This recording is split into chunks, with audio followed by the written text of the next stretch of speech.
Hello everyone, welcome to the first episode of IndieCent, which is a pun title we decided on because puns. Puns are important. I don't think we've decided how to pronounce this yet either. IndieCent, and I'm going with that because the pun's not quite as obvious, so someone can just wait a moment and go, oh, I see. That's what they did. We're just going to go by our online handles here. So, my name's Dark, and the fellow who is talking after me is Lamar, and we also have our friend Elmo with us. Hello. I He's am British. the Skull Dad. I am British. And you still need to apologize for Ricky Gervais. Sorry. Are you offended? Are you triggered? Jesus Christ. He's so Anyways. predictable. Anyway. Oh, we were off to a great start here. This little podcast of ours is going to be for discussing various indie games we've found over the years. The weird stuff, the interesting stuff, the just plain fun stuff. And eventually I'm going to get to the bad stuff and make everyone play DNA Gender Bender Twister Extreme when I find it on sale. Never. Oh, God.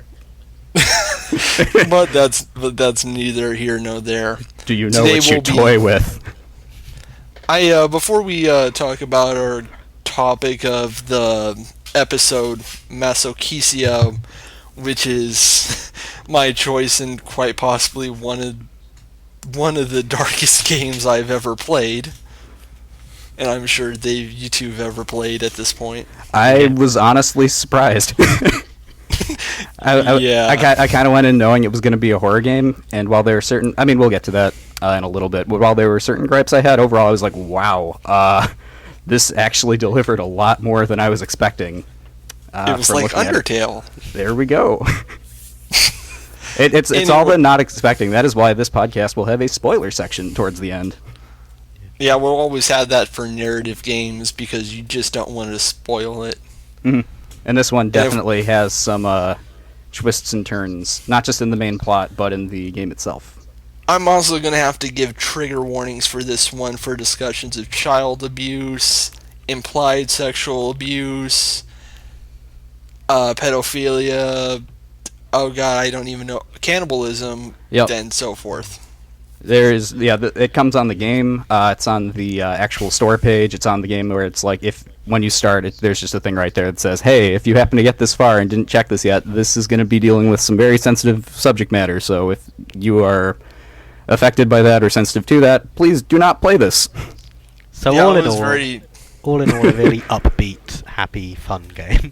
Yep, it was a we great all had time. a really great time.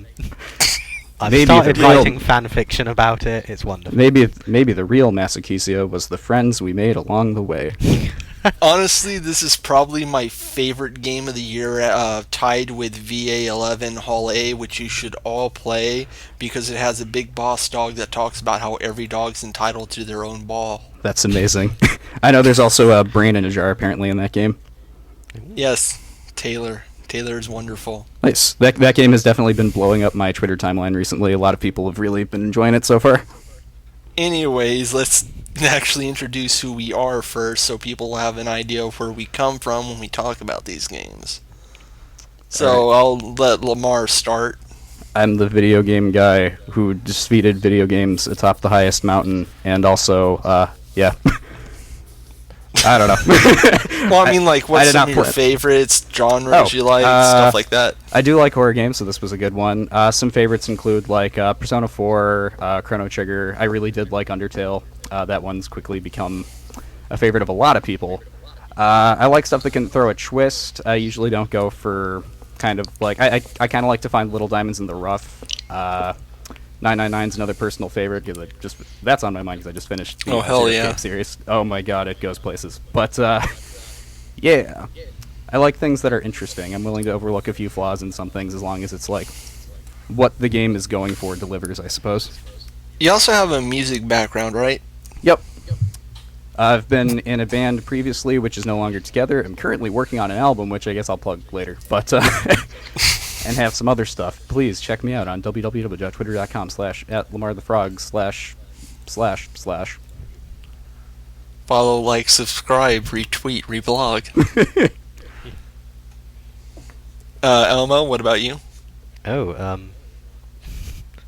I'm trying to think of how to describe myself now, and all I can think of is kind of like Lamar, except British. So, Nice. like, Oh, come on, I've been following you on Screw Attack for years. yeah, There's a lot more to say.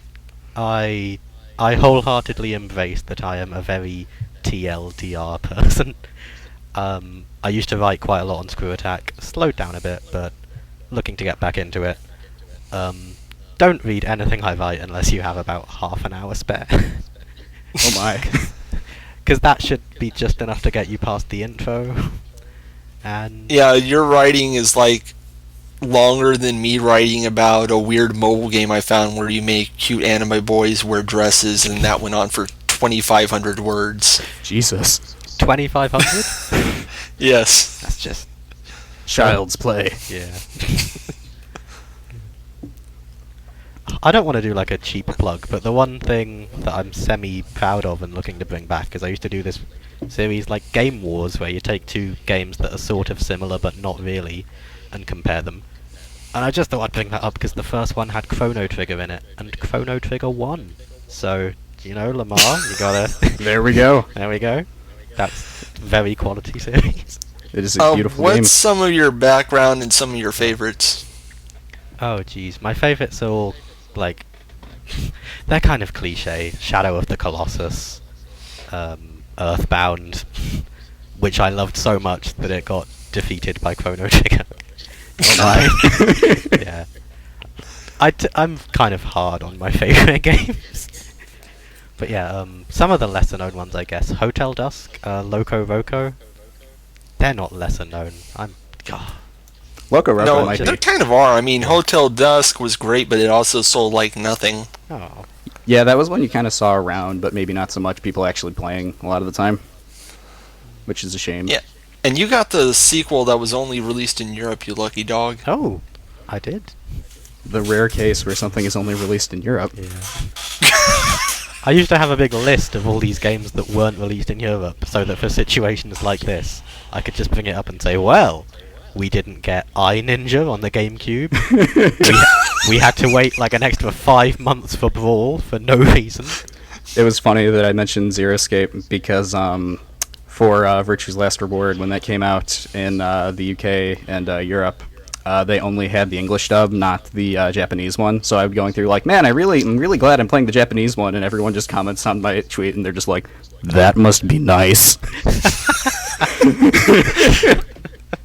It's fun to troll Persona European fans. See, I didn't even know. Anyways, I guess I'll go to myself.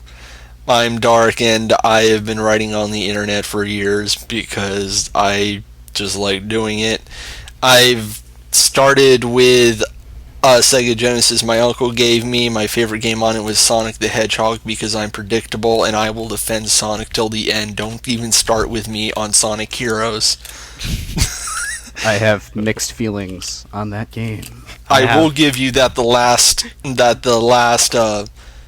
Chaos Emerald mission is the worst thing imaginable. I have straightforward feelings on Sonic Heroes, which I will leave unsaid. Anyways, some of my favorite games include The Stanley Parable, Persona 4, The World Ends With You, Undertale, which was a recent favorite as well, but that's understandable because, I mean, if you've played it, you get it. So, yes, I like pretentious, symbolic garbage. It is so crazy how fast that game blew up so quickly. I can also throw in Actual Sunlight, Always Sometimes Monsters, but I also like stuff like Rayman Origins, Kirby's Epic Yarn, Sonic Heroes. There it is. So I like fun games too, but I also like pretentious narrative garbage. I despise fun. That's a lie. But I also like about the only super hard games I like are stuff like God Hand and Devil May Cry 3 because they know how to hurt me just right. Jump back to mine and put Dark Souls on the favorites list. I forgot about that. Oh God. I am now remembering. Yeah. How is Masochisia like Dark Souls? Masochisia is the Dark Souls of narrative-based video games because hexadecimal, I guess. Anyways, I would say the game that most inspired me in my life is The World Ends With You, because it's like the first one that got me thinking about communication and how people view the world, and was the first thing that actually got me thinking outside of my normal worldview. Nice. So, yeah, so I like playing games that challenge my worldview or show me something I haven't considered before, or just call me scum, make me do something terrible and call me garbage, which is why I like Drakengard, even though by all accounts it is terrible. You enjoy the killing snake. You could have stopped at any time. You could have just turned the game off. Read a book. Get dunked on. There it is. Oh, and I also want to say, go play Pony Island, because it's like Undertale, except hilarious. For that one, I've got the unfortunate thing where, because the Steam page spoiled it, I'm less inclined to check it out. Oh, no, it didn't spoil it, because the actual sure? spoiler is that it's not serious in the slightest. It's Okay. the dumbest thing imaginable. Like, Satan's password is ponies. Oh my god. It's just such... You killed Jesus! Oh my lord. It's such a great game. Anyways, Speaking of killing things, yes, today's game is something I found when I was looking for interesting games on Steam to review for, write about for Hardcore Gaming 101, which you can write under my real name, so shh, I won't tell you who it is. like, comment, subscribe. But anyways, I saw this game and it struck me because of its weird art style, its weird title, the fact it was a horror game that didn't look like absolute garbage, which is very rare for Steam. Absolutely. So and plus it was like apparently a point and click, so I was like, yeah, okay, I'll try this. So I bought it, I pitched it to my editor, he thought it looked interesting too, so he let me do it. He never actually knows anything about the games I pitch to him besides what I say, and I've almost never played them whenever I pitch them, so... Boy, oh boy, was I in the surprise for this one. Yikes. The article I wrote for this one isn't up yet, but I had to put in a content warning, which I'm sure is going to get a lot of bitching in the forum thread eventually, like when I had to do it for actual Sunlight, and there was the usual trigger warnings, even though I didn't say trigger warning. I'm like, just... Some stuff has sensitive topics. Maybe, Oh my God, maybe things that you shouldn't casually view at work or just sitting around. Yeah, and I would say they're the ones who were triggered. Damn. Ooh. Are you offended yet, Ricky Gervais? I'm offended. Let us move on to the game. Anyways, yes, this game was made by a single person as far as I can tell, or at least he did most of the work. Jon Oldblood. He seems like just some random white guy with a very nice beard and glasses who just wanted to make games he wanted to make, so he made this, and that makes me question a lot about him. I wouldn't worry too much. Yeah, I mean, like, Stephen King has wrote about prepubescent gangbangs, and he turned out okay. Pause.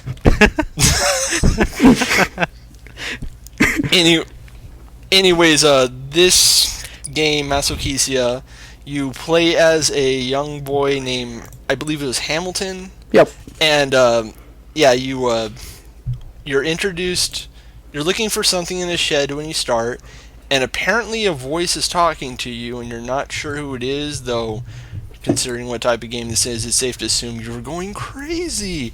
And then you step outside the shed, and suddenly a weird gray man appears out of nowhere, the sky goes red, and things get weird, and then you know you're in for a bad time. A very, very bad time. And as you go to your house, there's a weird kid standing in back who won't tell you his name, and you get the weird vibes that all of your family is terrible. Your mom seems emotionally abusive. Your brother is very distant as well. Yeah, and your brother's in in a what do they call it? Padded cell? He's got a straitjacket, and then he's got he's got a padded cell and like the I forget what it's called, but the mask so you don't bite people. The Hannibal Benton Lecter mask. Yeah, that one. So yeah, that's worrying. But apparently, all the dialogue says he hurts himself. And then you eventually meet your dad, who is the worst person physically ever. abusive, and yeah.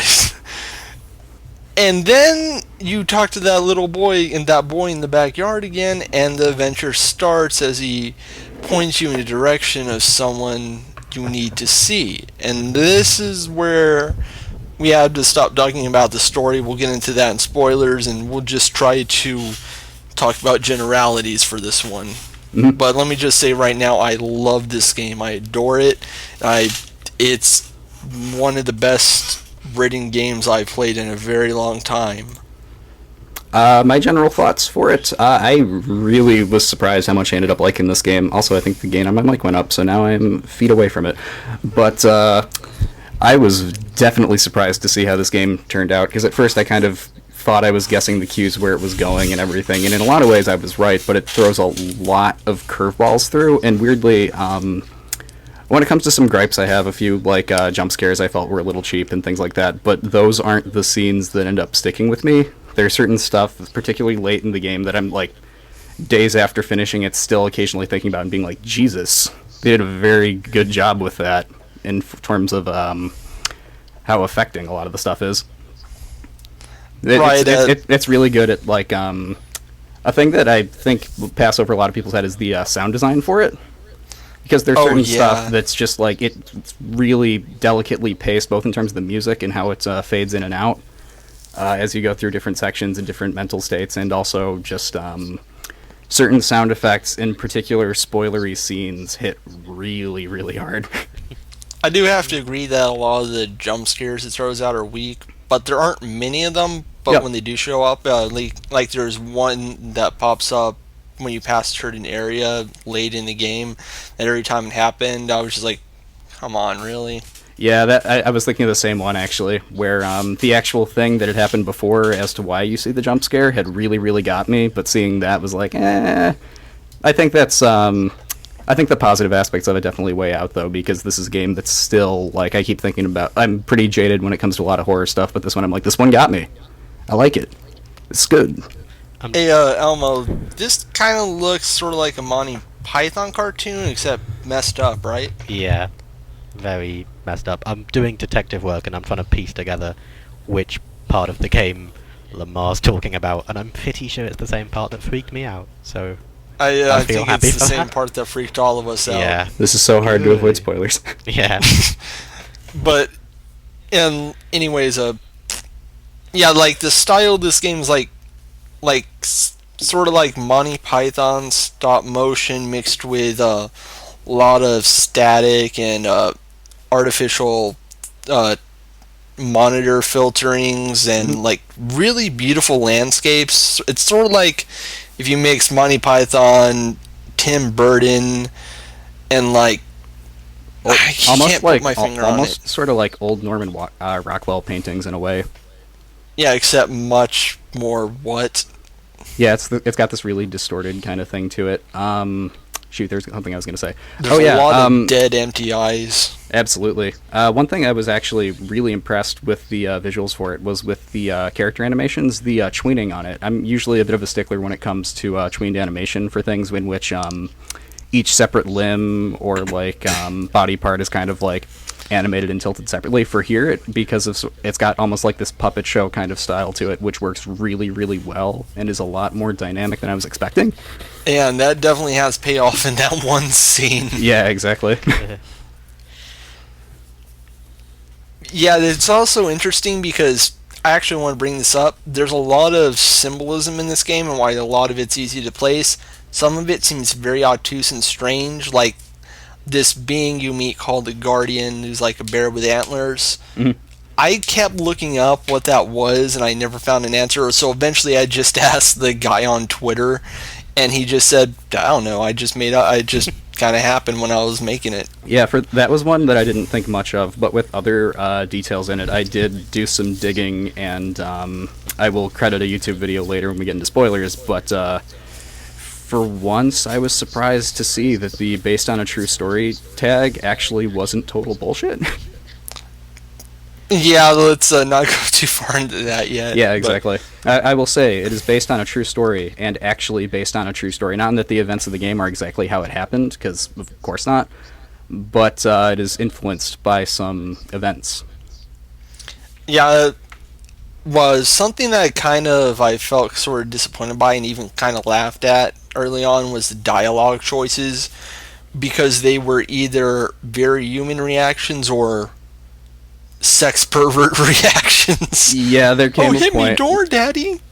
Yeah, there came a lot of points where early on a lot of them were just a lot of the early reactions were kind of very natural responses to things like an unsure or like are you sure that's a good idea and everything, but then eventually you get into things where it's like, do you say I'm sorry, I can't believe what I've done, or fuck you bitch, goddamn. Yeah, but I think there is a reason for that, but we have to wait till spoilers, obviously. But this is a fun episode for that. that ends up being a really clever use of the dialogue system and comments on something that I don't see many games comment on. So yep. One that I definitely liked, and I don't think this is something that really counts as spoiler, but certain dialogue choices actually will go like gray, as in you can't pick them and everything. Like if you've played Depression Quest or certain RPGs, it like gets rid of certain choices as you go through in the same kind of way. I think Toby Fox's Halloween hack did something similar. The game where the final boss goes, "Too long didn't read, faggot." Oh my. Wow. To be fair, it's a very good hack until you reach the final boss and it goes full 14-year-old.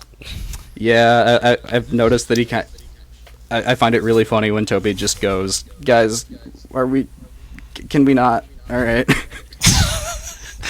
It's kind of amazing. One of the best pieces of music he ever made came from that game. It's true.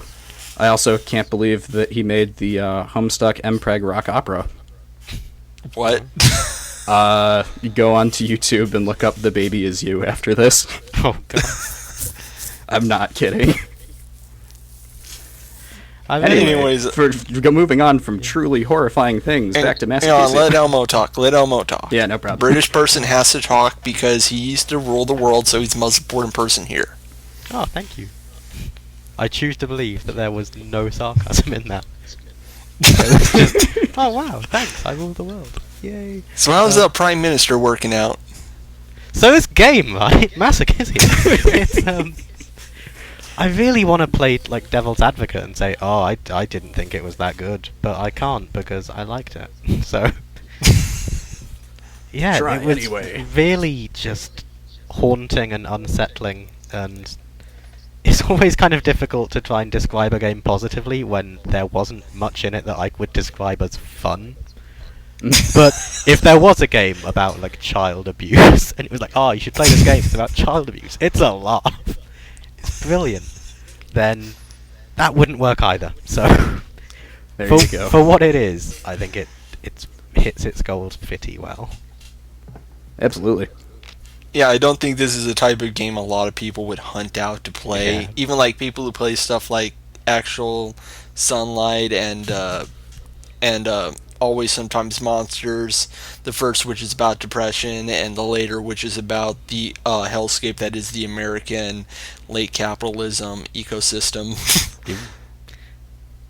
Yeah, so like, even pretentious people like me, if they knew what this game was, wouldn't probably go play it, but I didn't know, so here we are.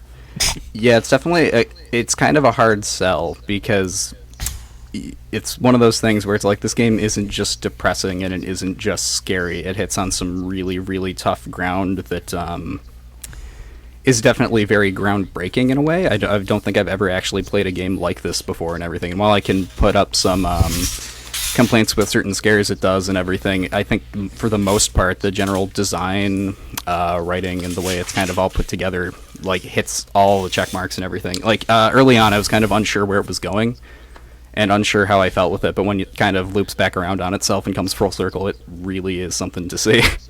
And hey, while it is very disturbing, it's only 2 hours, so what do you gotta lose? There you go. I'm trying to. Oh yeah, I wanted to say that I love the distortion effects in your vision as your mental state changes. Like the first major time it happens after the gray man is in your house, something happens, and then you wake up and everything is red and there's glaring music and the voice in your head is just going like, "Are you all right?" And I'm like, "No, No, I'm very not. it was the most terrifying fucking thing." Yeah, the one visual effect I'm not a fan of, though, and granted I'm not a fan of this in just about any game, is the RGB splitting effect. Yeah, could you remind me what that is? I'm not a nerd. That's sort of when they're the screen will be like shaking and there's like the computerized color. It's like the camera shifting thing. Oh yeah, It'll be I like know what white you're text talking kind of about. has like the red, green, and blue. I'm not really a fan of that, but that is a nitpicking gripe right there. Yeah, so I think at this point we should just get into spoilers, because... Alrighty then. Whoa, boy. Okay, let's just get this out of the way now. You This chop up game a is- kid! This game is You just Silly or chop Family him up. Simulator 2016, 2015? Whichever year This it is. game is based off an actual person. Yep. If you... On the title screen of the game, there's a lot of weird stuff and numbers and shapes that don't seem to make sense, but it's actually hexadecimal code, I think that's how you pronounce it. Yep, hexadecimal. Yeah, and if you decode it and then Google the information it gives, you'll come across the Wikipedia page for a man named Hamilton Howard Albert Fish, one of Yep. the most infamous serial killers who ever lived. Yep, and also other things in this game also point to that as well. I'm going to credit right now. There is a YouTube video from the channel. The person's name is Sky Larkin, which goes over a lot of this. It's a very think I good one. saw I that same absolutely one. need to give credit to this because it only has 529 views and it absolutely deserves more. But all of the names for Hamilton Howard Fish show up in the game. Albert, who's the boy who first brings you... I guess we should get general plot out of the way. You meet the boy in the backyard who tells you to meet an angel named Michael in a that's shrine, who starts sort of trying to egg Hamilton on to kill different people and attack them and hurt them And and he's everything. very obviously the devil. Yep.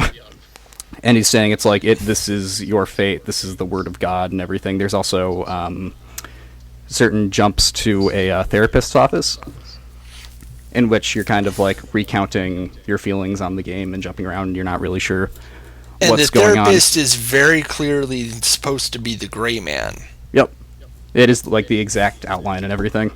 Yeah, so you're wondering, what's the point of the gray man? And then you realize that Hamilton Fish, one of the names he went by, well, one of the alternate names for him was the Gray Man.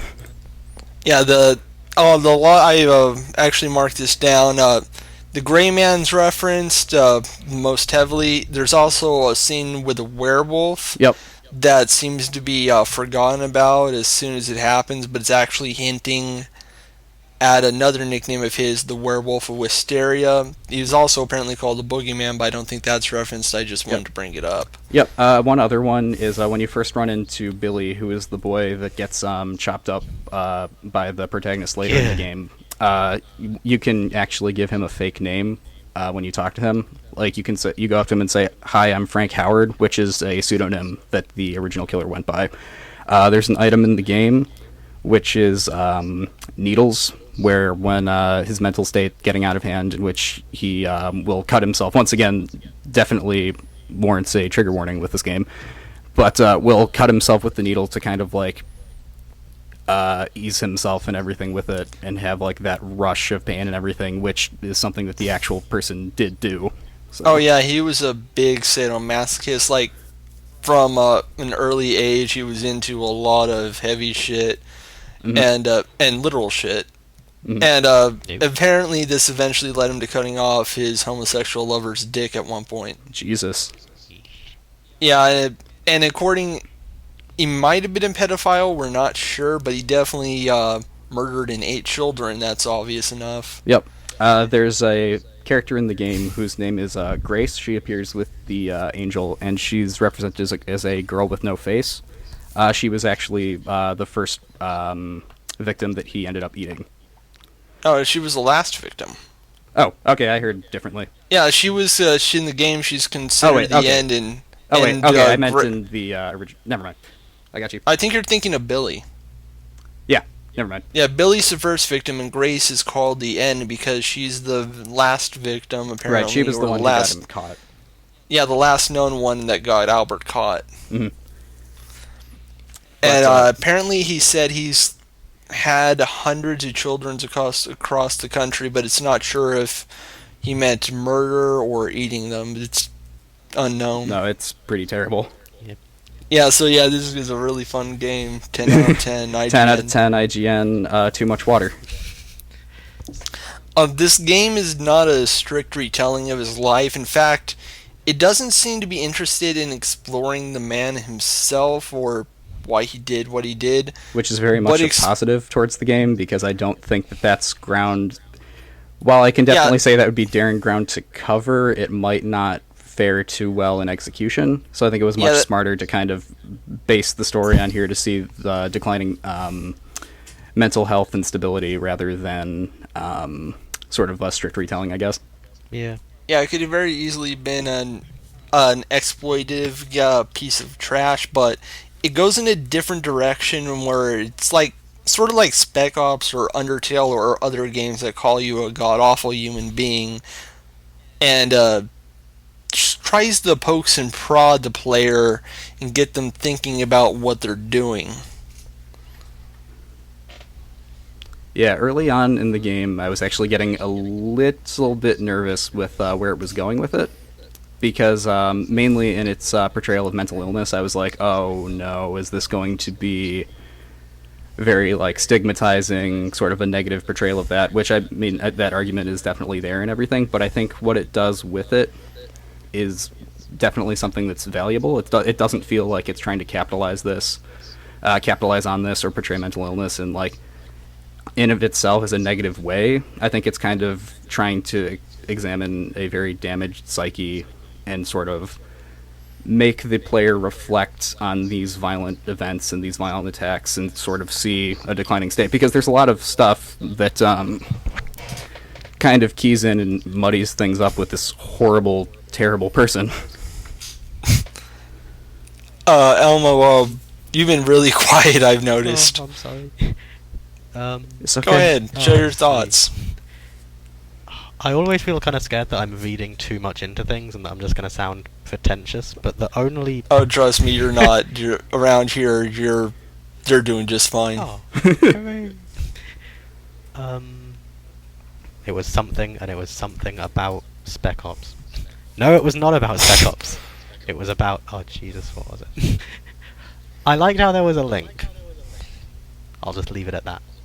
No, I liked how there was a link between the game making you do incredibly terrible things, and I was thinking, oh man, I mean, obviously it's a game, I've bought it, I want to play it and finish and see it through to the end, but this is just really unsettling and weird and almost painful. Like, why am I doing this weird, painful thing? And then I remembered, oh, isn't, like, masochism, like, a really big theme here?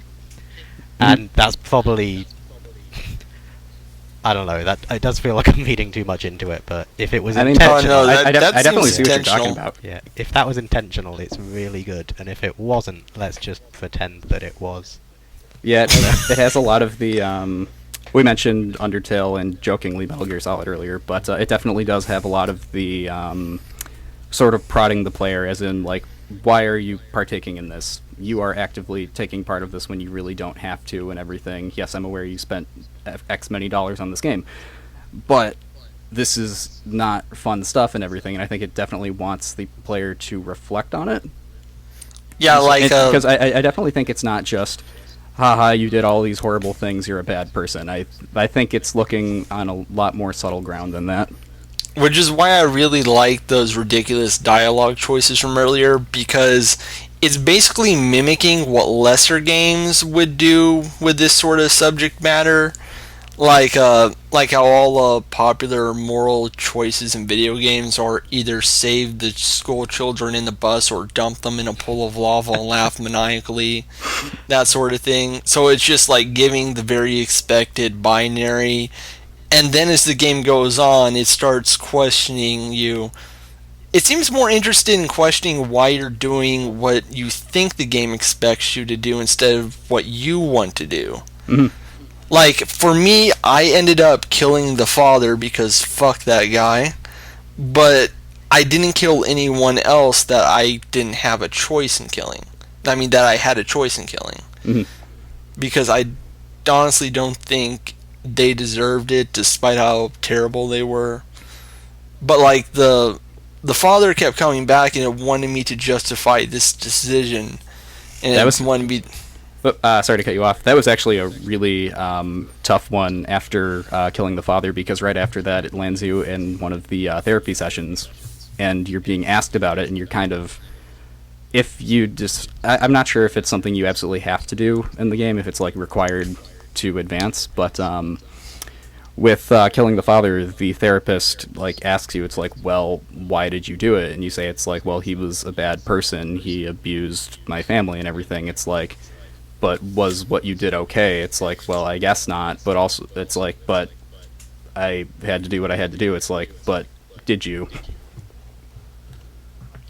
I also remember that they seemed to be setting it up so that the father dies anyways without without you actually killing him, which could have led into the therapy scene if for any of us who didn't kill him, but I suspect we all did because fuck that guy. It's definitely a thing I thought was like expected when playing through and all that. It was definitely like, once again, that scene after it happens, because there's a very long fade to black after the father is actually killed, where it's like you're very clearly like left thinking about what has just happened and what is going on. And also, this is a point where the visuals of the game really stand out. There's a lot of I don't want to say fantastical, because that gives a bad sort of representation, but very unreal images going on, like the house on fire or the paintings on the wall appearing differently and everything. And it's really impressive looking scene.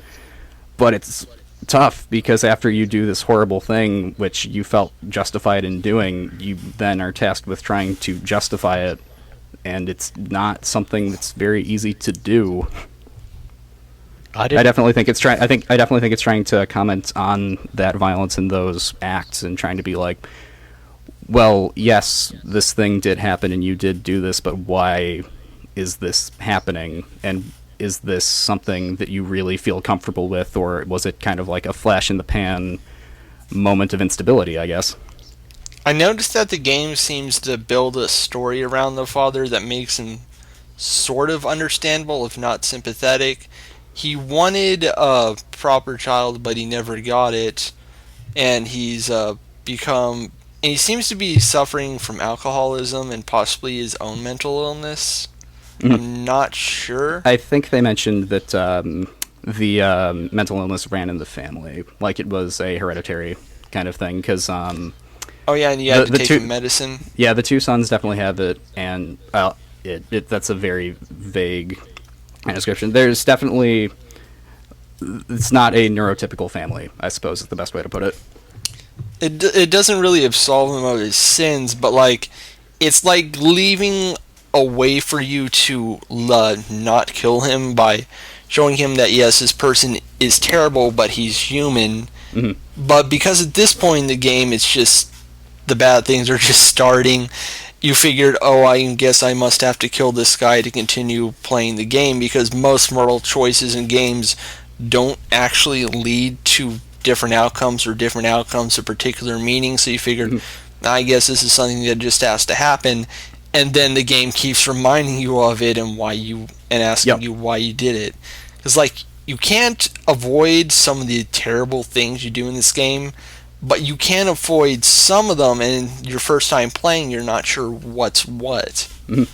I feel very stupid now, because I didn't even realize it was possible to not kill him. It just seemed really straightforward. It's like the thing to do. He was I didn't... Sort of? It was a kind of... Yeah, it was the kind of thing where I was like, is there some alternate way to do it? I'm not sure. Oh, I just went ahead and did it because fuck that guy. But then the game kept poking and prodding me, and I realized, wait, why did I do that? Mm-hmm. And I realized it was because that's what I thought the game expected me to do, and I wasn't actually playing as I want to play the game, but as I was expected to play the game. Yep, which ties into what they pull at the end, where it's like, where they point out you're never really in control of this experience to begin with. Yeah, like, you're either in control or not in control, and you're never sure when is what. It's, like, partly trying to explain mental illness to an audience through this play, but also trying to comment on the absurd nature of video games, and also the absurd nature of life, I think. Like, how we think, how we act, what are we influenced by, making us think about that sort of thing in our actions, and why we do what we do. Yep. Which is really impressive for a game like this, because I can't really think of... Like, I really like Undertale, I like Spec Ops, I like Drakengard and Nier and all that, but I don't think any of them have ever done it quite this intelligently. Like, Nier and Drakengard get the most emotional response. Undertale is the most easy to understand, because it's just like, you're a piece of garbage, fuck you, get dunked on. I mean, with Undertale, there's also enough stuff baked into the mechanics as well, where non-violence is a viable option, though. Yeah, and it's also trying to tell you through the mechanics, no, you don't want to do the genocide option, you damn idiot. You really don't. It's definitely a kind of thing where a thing I ask with a lot of narrative-based games, which I'm sure a lot of people do with certain stuff. I hate. I should point out, I am a person who hates terms like walking simulator and shit like that, but there's certain games that fall into that category that I'm not really a fan of, like, say, Dear Esther, for example. But the one big thing I always kind of ask when it gets to like a very short narrative-focused game like this is, what does this game gain from being interactive? And with Masochisia, it definitely makes you, the player, have to think about the things that are taking place in this story. With it's weird, because I had an unrelated conversation with someone about this game after playing it, where we were kind of comparing horror movies and horror games. And one big thing was, I mentioned with horror movies, it's kind of easier to like detach. Well, for me personally, anyway. This isn't the same for everyone. This is going to vary from person to person. But it's kind of easy to detach from what's happening on screen and have kind of set up a cognitive distance from what's going on. Yeah, you just want to see the teenagers die because they boned. Because they're being stupid. But meanwhile, here, every sort of thing advancing the plot to advance the story that you feel like you should be doing because you feel like the game wants you to, is you really have to think about it. What, like, for example, the scene where Hamilton cuts up Billy and everything, which is the one I was talking about earlier with the horrifying sound that design. fucking scene. It's like every single one I had to like pause, because you basically have to click each time and dismember slightly more. Yeah, I just tried to get through it as fast as possible and looked away most of the time. Yeah, for every single one, it's like, I don't want to do this, and it's like it's such a well done scene despite being so fucked up, because every time they do it, you don't really see any of like the horrific gory bits and everything. The mutilation sounds. Yeah, the sounds end up doing a lot and then at the end of it, he's dangling like a fucking puppet, surrounded by incredibly loud gears as your inside voice is complimenting you and giving you instructions. Yeah, that was definitely the, I'm not sure what to call it, the climax, most fucked up part of the game. And I think that's the moment where I kind of had the 180, well, not the 180, but the moment where I'm like, okay, what this game is doing, I really, really appreciate. That's gonna stay with me for a long time. Oh, absolutely. Yeah. So what did you do lately in the game? Then the jump scares afterwards, where you see his body jump up when you're trying to just walk down the fucking street. It's like, okay, please don't do that. But you killed me. Yes, I know. Please go away now. I get it. I was already thinking about it. I don't need you jumping in front of me. Walking places. Something interesting I noticed with the use of Grace is that she's presented as a calming figure despite knowing the history of what happens. Mm-hmm. But I think it's because she represents the end of, well, the game for the player, because now we don't have to do these horrible things anymore to keep playing the game. Mm-hmm. But also, like, representing the end of the real person who was very clearly unsound of mind, mm-hmm. and probably somewhere deep down didn't want to like exist the way they did. I guess if that makes sense. It's definitely hard to tell. With the court case for the actual killer, what they had determined was they did legally declare him as insane. I get nitpicky on this, but insanity is a legal term, not a medical one. So they did legally determine that he was insane and not in control of what he was doing and was not in a well state of mind and doing these things. He cut off a man's dick and 8 children. Yeah, seriously. But they did also still deem that he was unsafe to keep alive, which is definitely a scary thing, even though he's a person who was a horrible person and did horrible things. Yeah, I don't think horrible begins to describe it. Yeah, honestly. It was just... See, I didn't know about any of this while playing the game, and then looking it up afterwards, I just went, well, that makes it even worse. If I wasn't reading too much into it before, then I definitely am now. But I'm remembering right after you kill the father, which apparently you don't have to, but I guess we're just all horrible people. Then you I don't know. I'd kind of be curious to look that up. The shadows were the good people, and you were the asshole. I feel like that might be another one of the not in control moments where you have to advance, but I'm not sure. You can avoid killing the father. Oh, okay. Then I guess we're all just horrible. I'm gonna need to look up how, like, right after, even though I'm probably not gonna play it again. It's just bit dialogue choices. I ended up picking all the angriest ones. I picked all the calmest ones, and I picked the sensible, angry ones. Oh. But sorry, I cut you off. Right. Oh, it's okay. I'll forget where I'm going all the time anyway. Oh right. After you kill him, you go into the attic, and Grace is there. And Grace, I don't think she has any dialogue because she doesn't have a face, which can get in the way of mind beams. Yeah. You just get like ideas of how she's feeling or how she's making you feel from inner narration. Well, I'm just remembering that right after you kill your father, I went into the attic, and if you say something to her, like, I can't even remember what the dialogue is, but all I remember is that she sends some kind of positive feeling your way, and you feel better. And for some weird reason, that kind of relieved me when I was playing, even though that makes no difference to the fact that I've just killed someone. Then the fact that my character, they feel better. And I was, oh, well, everything's okay. I actually kind of felt the same. Like, she was supposed to be calming for the character, but I think she's also supposed to be calming for the player. Like, she's presented differently from all the other characters. She's a very pure, innocent character in this entire game.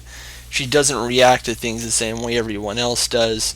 So as it goes on, you just sort of relate to her as a form of hope, which she ends up becoming because she helps give you a way out at the end. Yeah, she's definitely one thing in the game that stays constant and generally stays positive as well. Because while one that was it's kind of a subtle thing, but one really early on that got me a lot was conversations between Hamilton and the mother, where she very much switches between I love you so much, please don't ever leave, and you are the worst piece of shit human ever, I hate you, your disappointment is a son. Too long didn't read, faggot.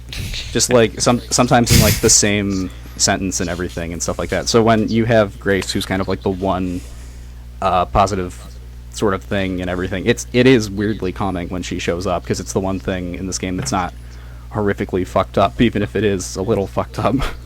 Yeah, she's a little weird, and I notice she does react in fear sometimes. It mentions it, but it's understandable, and like it's just kind of clever. And I actually kind of like this because it means the game isn't pulling a Spec Ops or a Dragon Guard or a Nier or an Undertale and just calling you a piece of garbage the entire time. It's like, you could have turned off the game any time. The shadows were the good guys and you were the asshole, and so forth. Or getting all the 5 endings and just finding out they're all worse than the last one. Yeah, it doesn't do that. It wants you to do. It tries to do the same things as those games and make you reflect on what you're doing, but it also understands that you're playing a game and you're expecting a certain experience, and I think that's why Grace is here. Yeah, Like, just kind of there to remind you, don't worry, it's just a game. Yeah, what I think is good about the way Masochisia handles it is it's definitely pulling a similar thing to like Undertale, Drakengard, or other games with sort of the moral dilemma towards the player, like Spec Ops and everything. But I don't feel like it's doing it for the same reason. Yeah, Where like, with it like does, Spec Ops does it as a big commentary on modern military shooters. Undertale does it to kind of de-incentivize violence and see the outcomes of it. And for here, I think it's more so making the player reflect on that violence than it is to make them. They make you do these horrible things. So I don't think this game is like telling you to go out and fucking stab somebody, but I think it wants you to think about what this violence means and what sort of just like how we put things in our head to make sense of all of it. oh my god, I just realized it has more thematically in common with No More Heroes than anything else we've mentioned. Oh my god. No, seriously, that game, a lot of it is about how we consume violence in media and how dangerous it can be that we don't think about that violence. Like, remember MC Prophet did a fantastic series of videos on it that really explained it well until he got to Henry and had no idea what to make of that.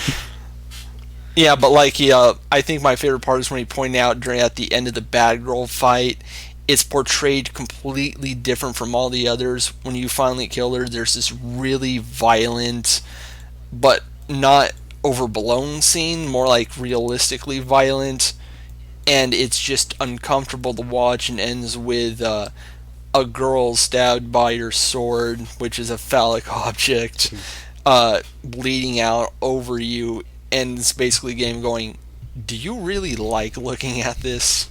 It's like, is this enjoyable to you? Are you I not think that's entertained? Are you not entertained? And then then No More Heroes 2, there's constant erection jokes because that game is dumb.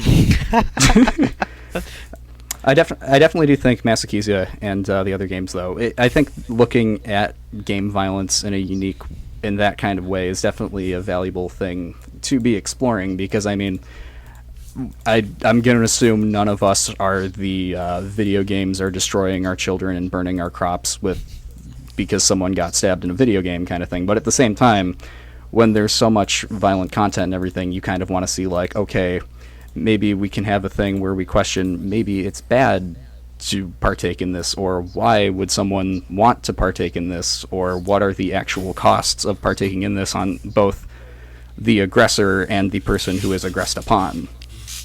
Yeah, and like with the current landscape since like 2014 in the gaming world right now, like games like Masochisia are kind of important because they're the only games that are actually looking at what this medium is saying, even when it doesn't mean to say it, and kind of questioning it and wanting us to question it too. Mm-hmm.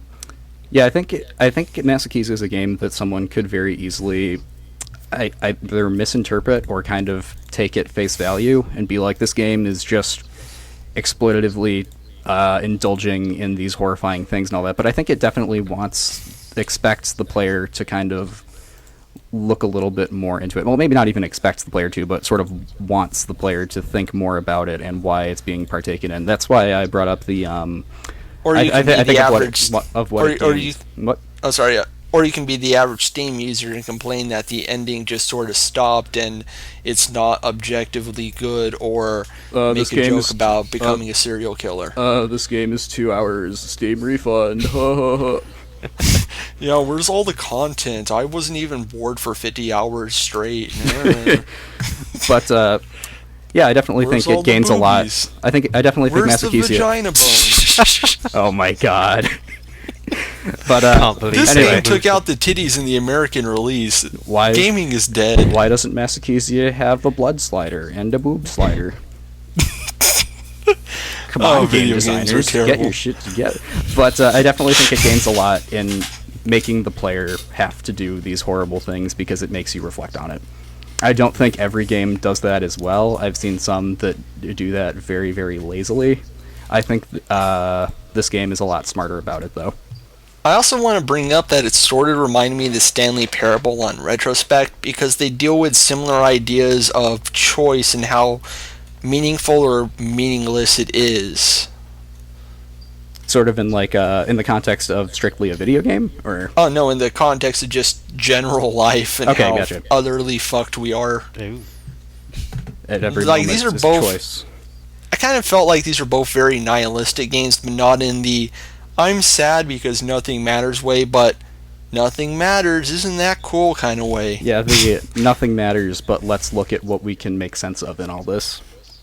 Yeah, like sort of like that. Like Stanley Parable has a lot of points made about how generally pointless the entire game is, or how pointless the idea of making a narrative game is, because the player doesn't play by the rules that the writer expects. Yep. And then starts making broader points about how little our choices actually matter in real life, but that's not necessarily a bad thing, although it makes a lot more dark humor jokes. Here it tries to suggest that we may not always be in control of our actions, but sometimes we are, and we need to actually be able to think on our choices in those cases. Yeah, be cognizant of what we partake in. And also, I'm trying to nail it down. Try to think about what our choices actually mean to those around us, and not just ourselves. I think we're probably going to need to have like a counter at the end of this to see how many times we bring up Metal Gear Solid and Spec Ops and Nier. But And Oh, I haven't Undertale. even brought up Killer 7 yet. oh god, That game is the one. Killer 7 is the one game where every single time I'm at a place that has like used PS2 or GameCube games, I'm like, I need to look really quick. It's not going to be there because it never is. But just one get day it. it will Just be. get it on GameCube instead. Much better. But Either version's fine. It's probably one of my favorite games of all time. Like Nice. number 5, I think. I want to play it because it's crazy Suda. It's Suda before he was like, I want the ladies to bone me. Suda. Uh, most talk about suitable. Oh Mood my god, Whiplash. oh my god, guys. Suda 51 and Grant Morrison are the same person. Oh my god. They- God. Think about it. They both made very meta-aware media in their respective art forms. They're both probably wizards who practice witchcraft, I and they believe it. both eventually went crazy and started wanting people to fuck them. Damn. Yeah, like Grant Morrison actually wrote The Invisibles a certain way at one point because he was trying to cast an actual spell so more women would sleep with him. What on earth? Grant Morrison is wonderful. I guess I've got some things I need to Google, I suppose. Still. Yeah, that's why I've never heard any of this before. Yeah, that's why he hates Alan Moore, because Alan Moore he fears that Alan Moore is a better wizard than him. Oh my god. Well, Comics that's are probably wild. not true, but that's why I suspect, because they're both wizards. Well, still better than Mark. No, like- Damn. Anyways, I think we've about hit the wall, unless you want to add anything, Elmo, because you Oh, yeah. really should speak Oh. more. Well, I was going to say, yeah, even though we'd need a counter for all those other games we've mentioned, in every other game where they've tried to do that kind of, hey, you had the choice, you're the one who did these horrible things. At best, those ideas come across as kind of interesting to me, and at worst, it just comes across as like a lazy way out of saying, yeah, it's not our fault for making this game where you had to kill this guy to proceed, and that you had to kill him if you wanted to see past the intro screen. But Masochisia is Hang on, you just reminded me of a old Flash game I played like a decade ago, where the ending was like, we're some evil government agency or whatever, aka the game designer, who's in control of everything. Woo! God. Okay, go on. I want to play this Flash game now.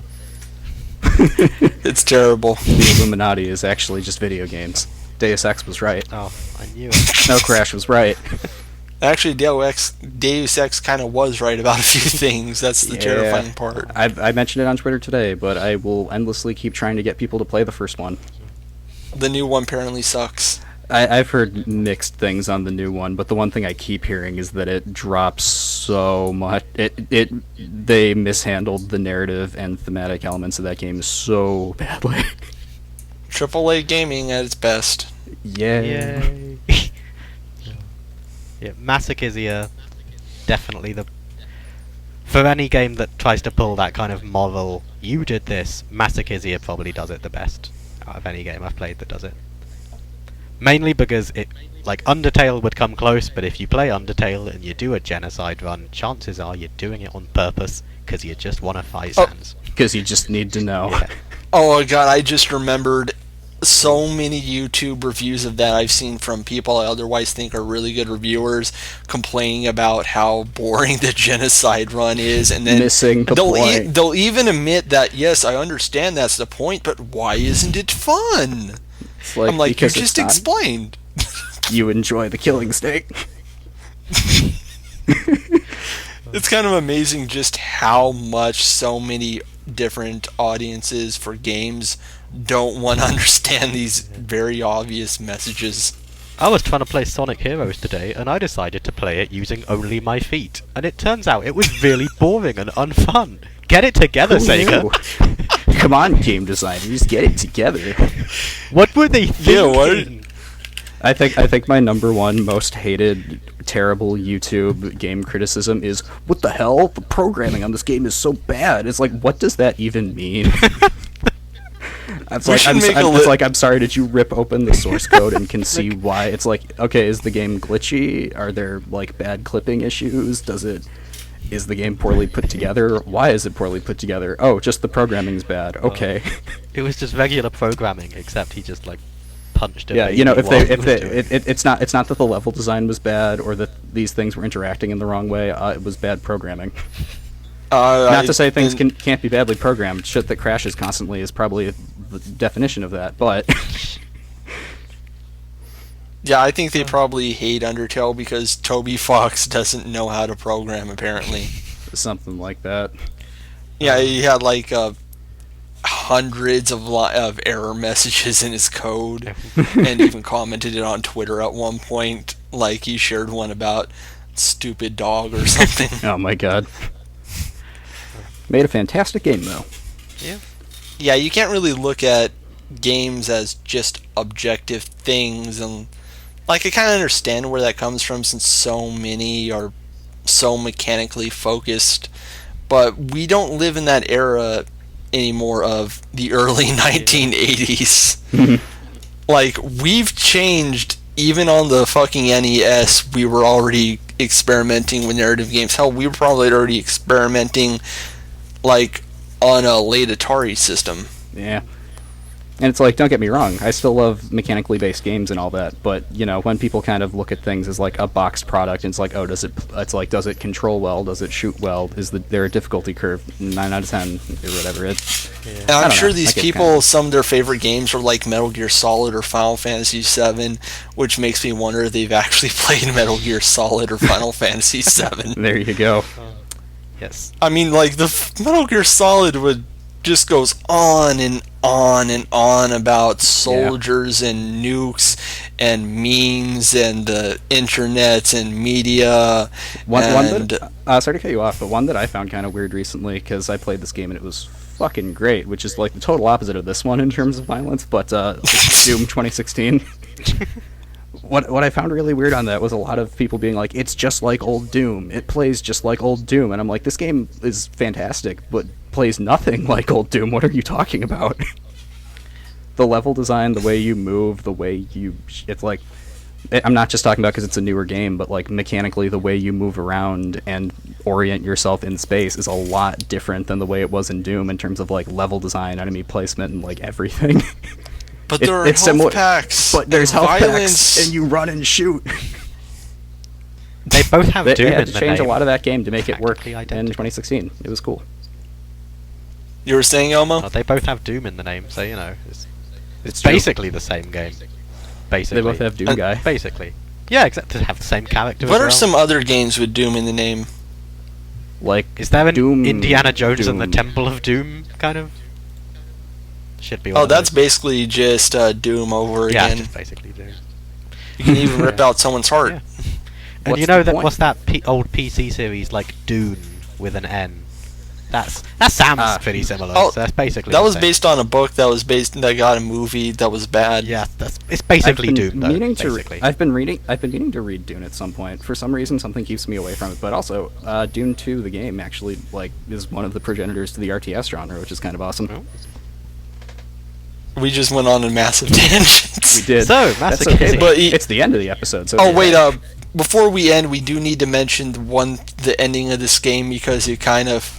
Oh, right. yeah. We are missing one very important thing in Masochisia that we have not talked about yet. Yep. The fucking letters. Yeah.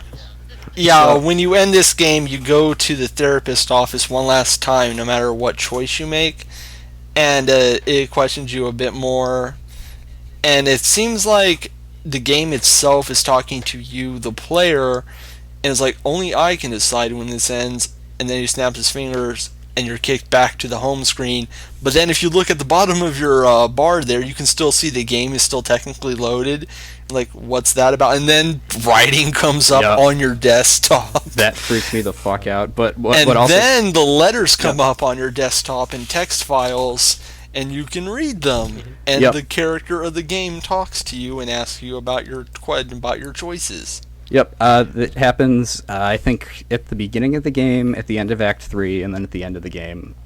My experience with that was one day I was just on my computer and everything, and suddenly saw a text file on my desktop that just said, "You should read me." And I immediately thought I'd gotten, like, a virus or something. I freaked the hell out. Yeah, when I was finished the game and I was talking about it on Twitter, then I noticed those 3 fucking files Yeah. on it and just screen capped it for everyone to see. Yeah, but it's just a really cool. It comments on. It's definitely one of those like critiquing the player and commenting on the stuff. I've still got them all right here, but Oh, he was it's planning to go really even cool. farther with this. I was going to mention that I looked on the Steam page and some of the stuff I'm definitely glad he didn't include What did he miss out? because there was some stuff like one was if you had an internet connection playing the game, it could like track your IP to give you customized messages mentioning your area. Oh boy. Which is like that's kind of invasive. Yeah. Or other ones would like keep the game running invisible in the background and like pop up message. That one would be kind of cool, but at the same time it'd be like, okay, fuck off, not now. You got me. It's a video game. I think he hit the right curve with that, where it there's enough of that sort of postmodern out of the game craziness, but not to a point where it gets like invasive or terrifying. I think he made the right call in cutting out what he did. I really love I would that. definitely put Jon Oldblood with like Will O'Neill, Vagabond Dogs, and Christine Love is one of my favorite indie designers now because this game is just so fresh and creative and also really brilliant in what it's trying to say. I just want to see what he does from here. Yeah, I'd be really interested to see like what other different projects and stuff, like maybe in like a whole different. I don't know. He should clearly do what he wants, but like see what other genres, subject matter, or whatever he can tackle. Or he can be like Will O'Neill and just after making a game about depression, make another game about depression. There you Yeah, go. he's making one about which was a Will failing O'Neill? economy. Which was Will O'Neill again? Actual Sunlight. Oh, gotcha. Okay. Yeah, so yeah, that's basically about how I feel about this game. It's fantastic. You should play it unless you just can't deal with the subject matter, which I fully understand. The guy who Yep. made this fully understands. Yep, and God bless that he does understand. It's like there are warnings all over the Steam page. There's a warning before you start the game and everything. So I think people know whether or not this is something they could like handle and everything. I definitely want to say like this would get like an R rating and everything Oh, yeah. if you were to play it, and it deals with very sensitive matters of like not just violence, but also child abuse and other such things. If this So- game was Meanwhile, better the known, gu- it would probably there would probably be like petitions from concerned parents to ban Yeah, it. if this was the 1990s and this came out, this would be like the most controversial game ever, or whatever. It'd probably be compared to that Super Columbine RPG, except that was actual exploitative trash. Yep. Yeah. Yeah, so basically, great game. Highly recommend it. I'm glad I finally got more people to play this damn thing because it's a hard sell. Yeah. Fuck yeah! Every- I'm definitely every- I'm definitely glad you suggested it because I was not expecting what we got out of this. I can sell VA 11 just by posting screen caps of all the things the characters say. Have you ever faked an orgasm? Oh, Valhalla's got hilarious fucking dialogue. Yeah, but like this is something you just have to play to understand, and God, it's good. Yeah. So, what we'll do at the end of every episode of this series is have one of us decide what game we play next. And I'm thinking on the 4th we'll all suggest one and sample it a bit or like finish it up and do a episode going over it, like shorter games or stuff like that. Or ones that are more simplistic. But for now, I'm just going to let Lamar pick the next game and hope it's a good one. All right. I hope so too. This is actually on your wish list, so this will be convenient. The game is Shrouded in Sanity. Damn it, I don't own it yet. Damn. Like, I would have considered it kind of like I a bingo found out if I had it already. Gotcha. I found out about this from Super Bunny Hop's Games from My Inbox. It is basically a indie pixelated demake of sort of like Soulsborne style games. Oh, crap. But also, looking at the hour time, doesn't look like it's as hard as those. Don't worry. I have looked into this. I don't think it will be like undoable. If not, we can figure something else out. Hang on, the idea of the Souls-like game kind of makes me go, oh no, are we really doing this again? It's like Dark Souls, but don't worry, this one's like Bloodborne. I'm looking up the Steam page, and oh yeah, I think I remember putting this on my list out of curiosity. Yep. Because I didn't look very hard at it, because I never do. Well, we will see. Oh yeah, because the description doesn't make it sound like it's like Dark Souls. It makes it sound like something way more interesting. Hmm. Then I'm reading it again, and it's sort of like Dark Souls or Bloodborne, and I'm like, oh. I don't know. Looking at the gameplay mechanics and how it's all laid out, it definitely looks like it may be drawing influence from those games, but definitely not trying to do like a straight copy. Well, we're definitely going to remember it, so we'll meet again in a month or so. It depends on how well we can get this together. True. And we'll give our thoughts on Shrouded in Sanity. Oh, I just got the pun. There it is. I hope this doesn't turn into like just horror games on this show. Now let's want Elmo to pick like something like Punch Club or something for his turn. I'll pick a lesser known game like Roller Coaster Tycoon. There we go. I was playing Never heard of it. before and after Masochisia. I was playing Roller Coaster Tycoon, and I think it And kind of sending people flying on roller coasters into a pit of fire. I think it really helped Yeah, let's- Masochisia stand out. That I was like, I mean, I love Roller Coaster Tycoon, but it's a kind of a dumb, very simple game. And then like, It's a nice palate roller cleanser coasters, after child God. abuse. Roller coasters. Let's go back to roller coasters Yeah. for a bit. That was nice and happy. So right, we'll all see you again in a month. And let's see, do we have any closing lines? Video games.